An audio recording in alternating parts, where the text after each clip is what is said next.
CM sir தலைமைச் செயலகத்துக்கு வர வச்சிடாதீங்க அப்படின்னு சொல்லி ஒரு பகிரங்க சவால் விட்டுருக்காரு.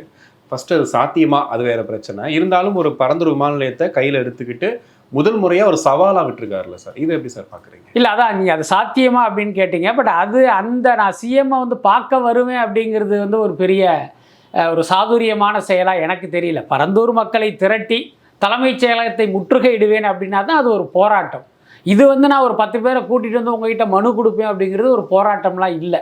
அதை நம்ம ஏற்கனவே சொன்ன மாதிரி விஜய் வந்து என்னதான் ஒரு அரசியல் கட்சி தொடங்கி அரசியல் கட்சியின் தலைவராக இருந்தாலும் அந்த அரசியல்வாதியின் சாமர்த்தியமும் சாதுரியமும் விஜய்கிட்ட வந்து கொஞ்சம் கம்மியாக தான் இருக்குது. ஒருவேளை காலம் அவருக்கு பாடம் எடுத்து எதிர்காலத்தில் அவர் அப்படி மாறுவதற்கு வாய்ப்பு இருக்குது. பட் இன்றைக்கு பார்த்தீங்கன்னா அவர் தன்னுடைய அந்த இயல்பு மாறாமல் இருக்கிறார். அதனால தான் நான் எல்லாரையும் கூட்டிகிட்டு வந்து உங்ககிட்ட நான் வந்து இது கொடுத்தேன். ஆனால் அது வந்து ஒரு டீசெண்டான அப்ரோச்சும் கூட. ஆனால் என்னென்ன மயிலேன்னா இறகு போடாதுன்னு சொல்லுவாங்களா, அந்த மாதிரி இந்த அணுகுமுறையெல்லாம் எந்த பலனையும் தராது.